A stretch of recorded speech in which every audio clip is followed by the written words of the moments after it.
Durante 2 interminables años, mi existencia se convirtió en un teatro macabro, donde yo era la actriz principal en contra de mi voluntad. Cada mañana me despertaba con el peso de no saber qué nueva humillación me esperaba, reducida de una abuela cariñosa a un personaje de un espectáculo grotesco orquestado por mis propios nietos, quienes a los 16 años descubrieron que mi sufrimiento podía ser empaquetado, publicado y devorado por extraños como entretenimiento barato. No había refugio, ni en la cocina que olía a café recién hecho, ni en la habitación donde creaba recuerdos, ni en los rincones silenciosos que antes me acogían. En cualquier momento aparecía un celular como un arma, capturando mis momentos de fragilidad para inmortalizarlos en miles de pantallas, donde se reían de mí como si fuera un payaso trágico. Creía que el hogar era sinónimo de amor incondicional. Pero cuando la traición no vino de extraños, sino de los niños que una vez acuné en mis brazos, sentí que mi mundo se desmoronaba en pedazos que nunca podría recoger. Sin embargo, antes de sumergirnos en esta pesadilla, necesito hacer una pausa para decirles algo esencial. Porque si me estás escuchando ahora mismo, tu apoyo es más valioso de lo que cualquier palabra puede expresar. Cada me gusta, cada comentario, cada pequeño gesto de solidaridad se convierte en una luz en la oscuridad para alguien como yo. Puede parecer insignificante, solo un toque en la pantalla o unas pocas palabras escritas, pero cuando lo haces, se convierte en parte de mi historia.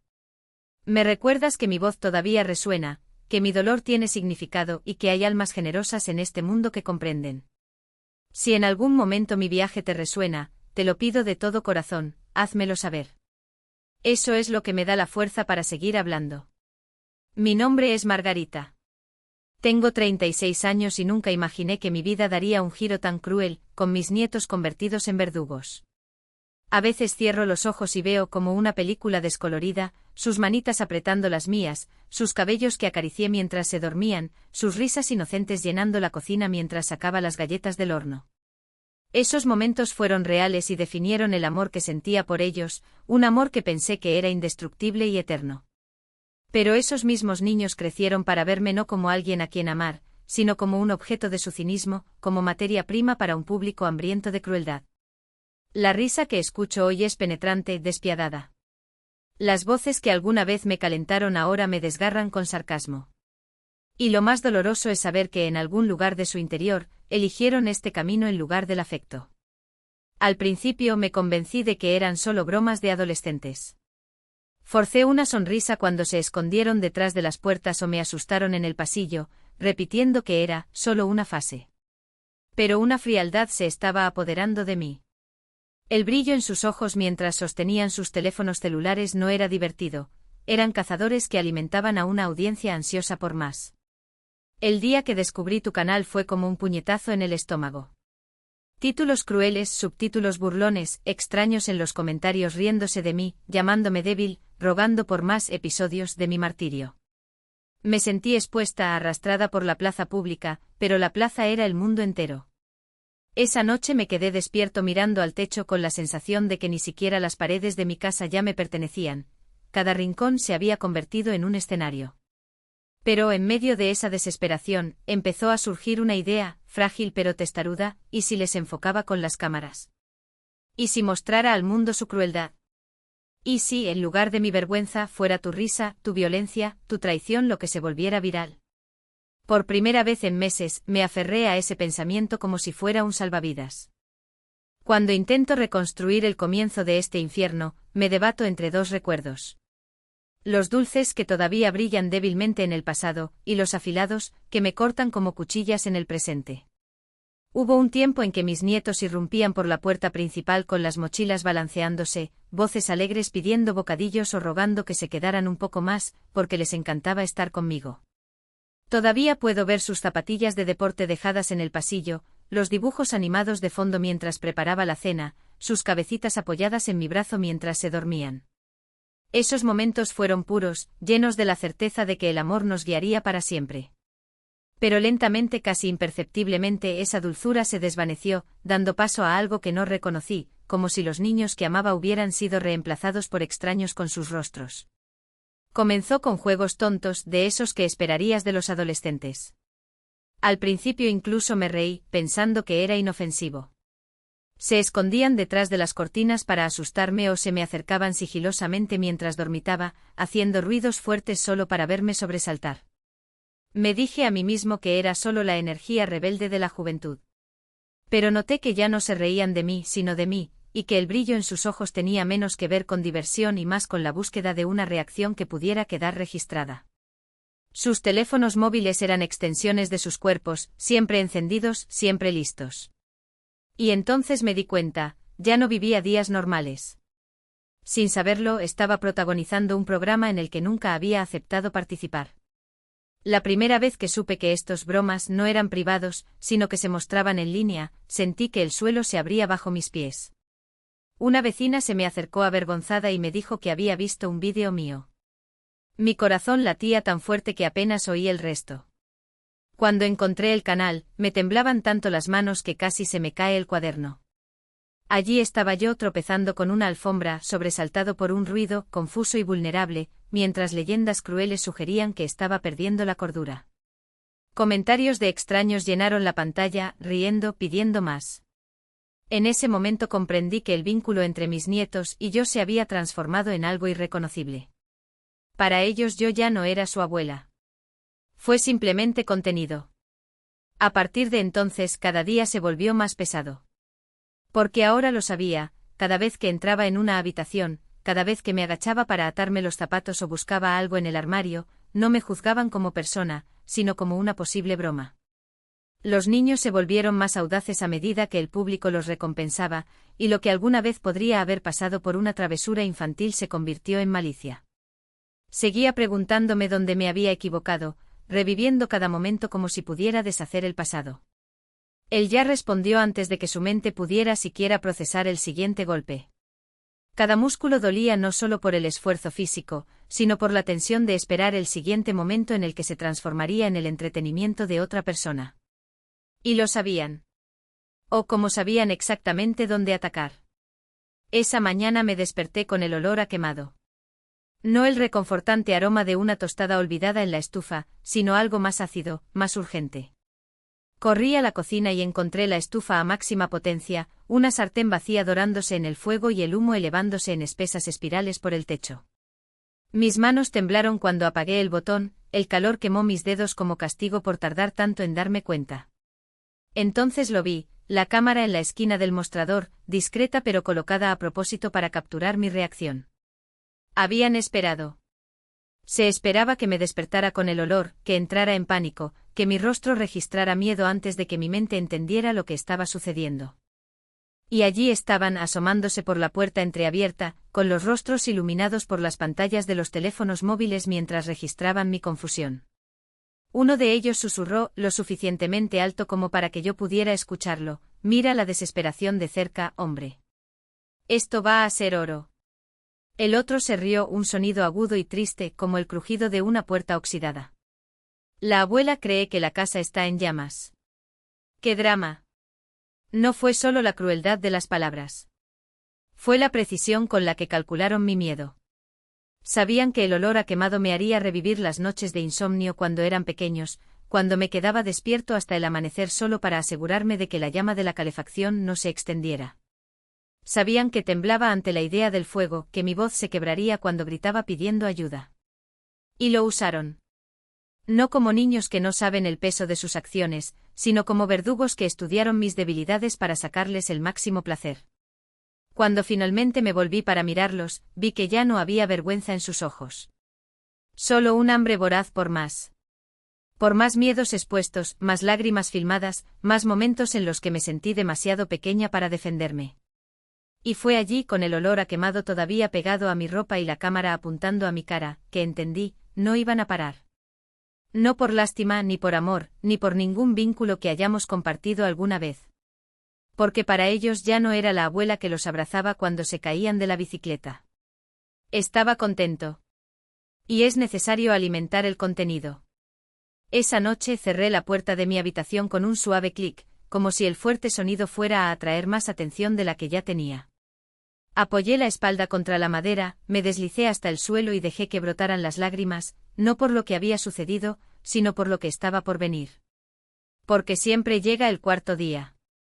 Y ya sabía con una certeza que dolía más que cualquier caída o bloqueo de puerta, que apenas estaban empezando. Las luces de los teléfonos móviles parpadean como ojos hambrientos. Me apoyé contra la pared, mis dedos se clavaron en la pintura descascarada, como si ese gesto pudiera anclarme a la realidad antes de que colapsara para siempre. El olor a pizza fría y refresco barato llenaba el aire, mezclado con el perfume dulce y artificial de las chicas, el sudor nervioso de los chicos, el olor de una manada excitada por la caza que se avecinaba. «Abuela, te trajimos una visita», dijo el mayor con una sonrisa que no llegó a sus ojos. El tono era de falso cariño, el mismo que usaban cuando me pedían dinero prestado o cuando querían que firmara la justificación de una nota roja. Pero esta vez no hubo ninguna petición. Solo una frase. Miré los rostros a mi alrededor, algunos familiares, hijos de vecinos, compañeros de escuela, otros desconocidos, todos unidos por el mismo brillo en sus ojos, la anticipación del espectáculo. Uno de ellos, un chico con el pelo decolorado y una sudadera con capucha, sostuvo su teléfono celular en alto, como para asegurarse de que no se perdiera ningún ángulo de mi vergüenza. «¿Qué están esperando, muchachos?», instó el otro nieto, dando una palmada, como un director dando la señal para que comience la escena. «Muéstrales cómo baila la abuela». Estalló la risa. Algunos se taparon la boca con las manos, como si todavía hubiera algo de vergüenza en aquella crueldad, pero la mayoría no se molestó. Sentí el suelo temblar bajo mis pies, no por su peso, sino por lo que representaban esos pasos, la invasión definitiva. Ya no me estaban torturando simplemente. Me estaban mostrando. Convertir mi dolor en entretenimiento, mi casa en un circo, mi vida en un reality show donde yo era el único que no conocía las reglas. Por favor, mi voz era ronca, quebrada, pero ellos solo se rieron más fuerte. El sonido resonó en las paredes, distorsionado, como si la propia casa se uniera al coro de burlas. «Ay, abuela, no seas aburrida». Una de las chicas, con las uñas pintadas de negro y una voz melosa, dio un paso adelante. «Todos están esperando. Haz algo divertido». «Divertido». La palabra dolió como un puñetazo. Miré al suelo, a las manos que temblaban a mi lado, manos que alguna vez acunaron a esos mismos nietos cuando eran bebés, que habían cosido sus uniformes, que habían firmado cheques para pagar la matrícula cuando sus padres no podían. ¿Y ahora? Ahora estaban reducidos a esto, un cómplice de su broma. Fue entonces cuando me di cuenta de que no había salida. Allí no entonces. Si lloraba, lo filmarían. Si gritaba, lo amplificarían. Si permanecía en silencio, inventarían una historia para llenar el silencio. Luego por un momento cerré los ojos y respiré profundamente, como si pudiera aspirar un poco de fuerza del aire que ya no sentía. Cuando los abrí fue con una mirada que no era de derrota. «Está bien», dijo tan bajo que tuvieron que inclinarse para escuchar. «Si es un programa que quieres». Una sonrisa lenta, casi imperceptible, asomó a mis labios. No fue alegre. Era algo mucho más peligroso, la certeza de que si querían un espectáculo, les daría un final que no esperaban.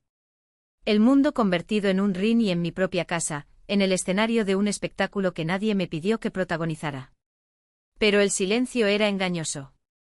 La primera señal llegó con el sonido de la llave girando en la cerradura, no con la delicadeza de alguien que llega, sino con la violencia de alguien que invade. La puerta se abrió como un bofetón y entraron corriendo, arrastrando consigo ese olor ácido a energía juvenil y falta de respeto. No necesitaban decir nada. Las miradas bastaban, sonrisas torcidas, cejas arqueadas, ese brillo en los ojos que precede a la caza. Uno de ellos, el más alto, siempre el más alto, arrojó las llaves sobre la mesa con un clic que resonó como un pistoletazo de salida. «Abuela», la palabra salió de su boca como una maldición, prolongada, llena de veneno. «Te extrañamos». La risa explotó por todos lados, rebotando en las paredes como balas. Se reparten por la estancia con la naturalidad de los dueños, ocupando espacio, estirando los brazos sobre los respaldos de los sofás, tirando las mochilas al suelo como si fueran coronas. Cada movimiento fue calculado para recordar, esto es nuestro ahora. Eres solo un invitado. Y entonces comenzaron las frases, lanzadas como cuchillos juguetones, solo que éstas realmente cortan. La viejita todavía recuerda cómo hacer café. La voz de una niña, dulce y aguda como láminas de azúcar. ¿O lo olvidaste junto con el resto? Añadió otro y más risas, siempre más risas, como banda sonora de mi humillación. Los observé uno a uno mientras se turnaban en el escenario que montaban sobre mis años, mis arrugas, mis manos que ya habían tomado las suyas cuando eran demasiado pequeños para saber ser crueles. Esos mismos dedos que habían atado los cordones de los zapatos, frotado ungüento en las rodillas raspadas, ahora temblaban, no de miedo, sino de una ira tan fría que quemaba por dentro. ¿Por qué lo sabía? Sabía que detrás de esas sonrisas, detrás de esos celulares ya levantados para registrar cada segundo de mi vergüenza, no esperaban nada diferente. Estaban esperando a la misma mujer inclinada, los mismos ojos bajos, la misma voz temblorosa pidiendo, por favor, detente. Estaban esperando a la víctima. Pero las víctimas no planean. Las víctimas no esconden cámaras en los estantes. Las víctimas no sonríen por dentro cuando el enemigo cree que ya ganó la guerra. Así que les dejé filmarlo. Los dejo reír. Les dejé lucirse cada insulto, cada mueca, cada gesto de desprecio, todo grabado, no solo en sus celulares, sino en el mío. En el mío. Y cuando el más atrevido se acercó inclinando su rostro hacia la cámara del teléfono como si fuera el presentador de un reality show de terror, me quedé mirando fijamente a la lente. No con lágrimas. No con súplica. Con una mirada que decía, no tienes idea de lo que acabas de hacer. Por primera vez en años, el mundo no se reía de mí. Estaba escuchando. Y entonces llegó el mensaje que lo cambió todo. Un nombre conocido en la esquina superior de la pantalla, un canal de noticias con millones de seguidores, pidiendo permiso para compartir mi vídeo. Mis manos se congelaron sobre el teclado. Ya no era solo el Internet anónimo, era la luz brillante de la exposición, el tipo de atención que nunca imaginaron que yo tendría el coraje de buscar. Por un segundo dudé. Sabía lo que vendría después, las excusas inventadas, las lágrimas de cocodrilo, el intento de presentarse como víctimas de una abuela desequilibrada. Pero entonces recordé el sonido del cristal rompiéndose. Sus risas mientras filmaban mi humillación. La sensación de estar acurrucado en mi propia cocina, como un animal perseguido. Hice clic en aceptar. En cuestión de horas el vídeo estaba en todas partes. Periódicos online, programas de debate e incluso transmisiones en vivo donde los presentadores discutían, incrédulos, cómo una familia podía llegar a ese punto. Los comentarios se multiplicaron como una marea, esto no es bullying, es abuso, ¿dónde están los padres de estos monstruos? Alguien tiene que intervenir antes de que empeore. Y luego, como siempre ocurre cuando la vergüenza se hace pública, llegaron sus reacciones. Primero el silencio. Ni llamadas telefónicas, ni mensajes, ni siquiera el sonido de sus pasos en el pasillo. Solo el opresivo vacío de una casa que por primera vez volvía a sentir como mía. Hasta que sobre las 10 de la noche sonó el timbre. No fue el toque agresivo habitual, fue vacilante, casi tímido. A través de la cámara de la puerta vi la figura encorvada de mi nuera, con los ojos hinchados y las manos retorciendo un pañuelo como si fuera una cuerda alrededor de su propio cuello. A su lado, mi yerno pálido con la mandíbula tan tensa que se le veían palpitar los músculos. Abrí la puerta antes de que volvieran a tocar. No entraron. Se quedaron en el escalón, como si la casa fuera territorio hostil, como si yo fuera ahora la amenaza. La ironía casi me hizo reír. Durante años ellos habían cruzado ese umbral como dueños del lugar, mientras yo me alejaba para no ocupar demasiado espacio. Ahora eran ellos los que parecían pequeños. Mamá, a mi nuera se le quebró la voz. No fue un grito de arrepentimiento.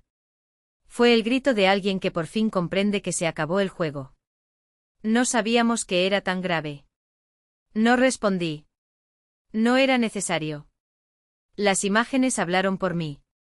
Son solo niños, intentó mi yerno, pero la frase en sí sonó hueca, patética. Los niños no rompieron ventanas. Los niños no filmaban a su abuela como si fuera un animal del zoológico.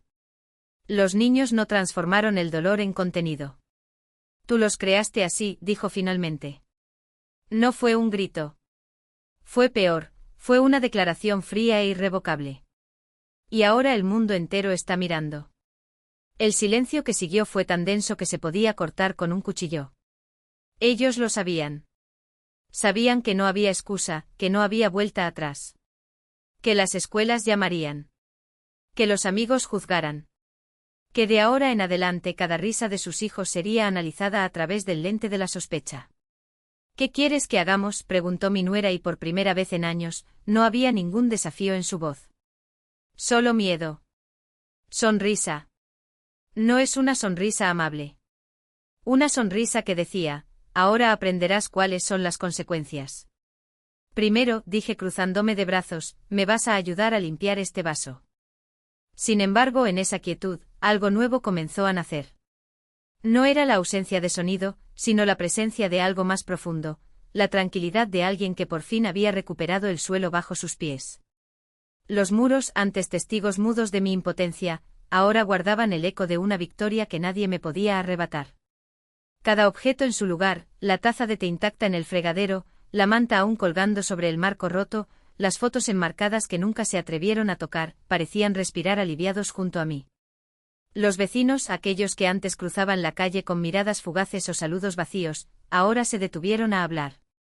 No por obligación, sino por respeto. Algunos trajeron pasteles, otros ofrecieron ayuda para reparar la ventana. Una anciana a cuyos nietos solía ver jugando en el jardín, me tomó la mano con fuerza y me susurró, te fallamos, pero no te fallaremos otra vez. No eran disculpas lo que quería, sino acciones. Y por primera vez los vi. Los mensajes no dejaron de llegar. De madres que reconocieron en los ojos de mis nietos el mismo brillo cruel en los ojos de sus hijos. De abuelos que como yo habían sido reducidos a una broma por quienes se suponía que los amaban. De jóvenes que después de verme ante el tribunal, encontraron el coraje de denunciar a sus propios verdugos. Cada palabra fue un ladrillo en la reconstrucción de algo que creía perdido para siempre, mi dignidad. Pero hubo un silencio que dolió más que cualquier risa grabada. Su casa, la que alguna vez fue mi hogar, estaba vacía.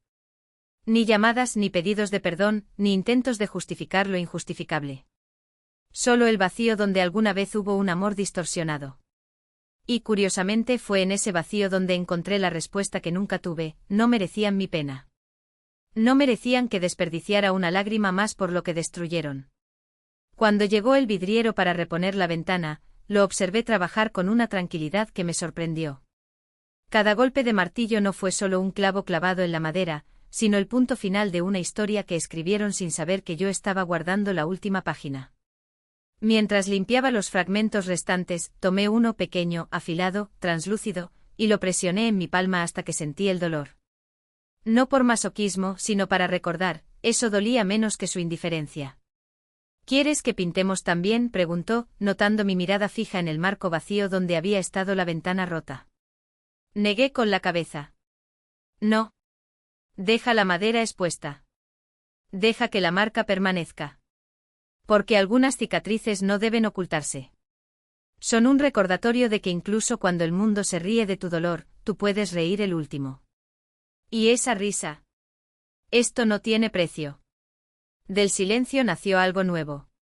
Primero cartas amontonadas en la mesa de la cocina, luego correos electrónicos que parpadeaban en la pantalla, mensajes que cruzaban ciudades, estados, océanos.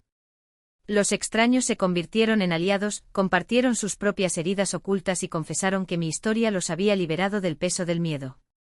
Algunos hablaron del bullying que marcó su infancia, otros del silencio asfixiante que llevaron hasta la edad adulta.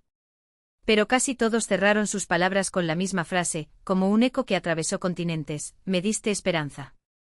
Y mientras mis manos temblaban sobre aquellas líneas, una verdad me golpeó como un rayo: mi sufrimiento no había sido en vano.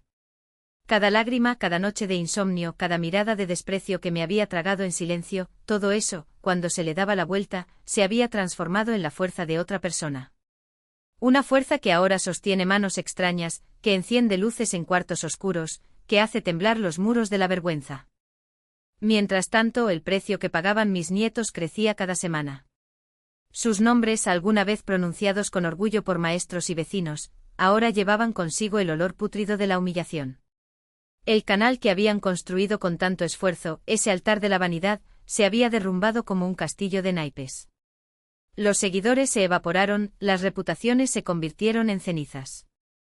Algunos viejos amigos le dieron la espalda, otros, los mismos que reían conmigo, ahora se reían de ellos. Y tal vez esa fue la lección más cruel de todas: el mal, una vez desatado, siempre regresa para morder la mano que lo alimentó. Su arrogancia los había cegado. Ahora, sentados en salas de terapia, se vieron obligados a enfrentar no solo lo que habían hecho, sino también el vacío detrás de cada risa, cada comentario venenoso. Me pregunté si, en ese silencio forzado, se acordarían de mí. Si entre una confesión y otra, el calor de mis manos cruzó por sus mentes en los días febriles, las noches que velaba por sus sueños, el amor que les di gratis, antes de que lo cambiaran por el aplauso de extraños. Ese pensamiento dolió. Pero también sanó. Porque me hizo comprender que la justicia no siempre llega con tormentas. A veces llega silenciosamente como agua que corroe la piedra, goteando hasta que finalmente asimila la verdad. Aún así, había noches en las que me despertaban las dudas. ¿Y si nunca hubiera puesto esas cámaras? ¿Y si la roca nunca hubiera roto la ventana? Seguiría siendo una sombra, encogiéndose con cada risa, con cada mirada de lástima, con cada broma que me reducía a la nada. Estos que pasaría si giraban en mi cabeza como un torbellino, recordándome cuán delgada es la línea entre la desesperación y la victoria. Y entonces fue cuando pensé en todos los demás. Aquellos que todavía están atrapados en sus propias pesadillas silenciosas. Personas que aún no han encontrado su punto de inflexión. Que se preguntan si su propia voz tiene algún valor. Para ellos quería que mi historia gritara: sí, importa. Siempre importó. Y ninguna crueldad, por muy fuerte que grite, puede borrar la verdad para siempre. A veces la justicia tarda más de lo que nos gustaría. A veces la lucha parece interminable. Pero siempre encuentra una grieta, incluso en las paredes más oscuras. El día que finalmente instalaron la nueva ventana, me quedé en la cocina, mirando el vidrio brillar al sol, liso, inmaculado, como si el vidrio roto nunca hubiera existido. Pero lo sabía. Lo sabía. Esa fractura me había marcado, me había transformado. Y en lugar de ver una cicatriz, ahora vi un símbolo, la prueba de que incluso cuando todo se hace añicos, es posible reconstruir más fuerte. Esa noche preparé té, me senté junto a la ventana y contemplé la puesta de sol, como había hecho tantas veces antes. Pero esta vez la luz era diferente. Ya no era un regalo, era un trofeo ganado. Y mientras el cielo se volvía dorado y las sombras se alargaban, me susurré a mí mismo una verdad que me había costado 2 años de dolor y 5 días de infierno aprender. Ninguna crueldad, por poderosa que parezca en un momento, dura para siempre. La verdad siempre emerge. Y aquellos que se deleitan con el dolor ajeno, tarde o temprano, tendrán que enfrentarse a su propio reflejo en el espejo. Así que si has llegado hasta aquí, llévate esto: nunca dejes que conviertan tu dolor en un espectáculo. Nunca permitas que te roben la dignidad. Y sobre todo, nunca creas que el silencio es tu única salida. Hablar. Luchar. Grave. Cuente su historia. Porque un día, las mismas personas que reían se verán obligadas a escuchar. Y cuando llega ese día, el juego cambia. La justicia habla. Y la balanza finalmente se equilibra. Soy prueba viviente de ello. Y si mi historia ha encendido en ti aunque sea una chispa de coraje, házmelo saber. Tus palabras no son solo comentarios. Son faros. Son recordatorios de que incluso en las noches más largas, nunca estamos solos. Ni siquiera en la oscuridad.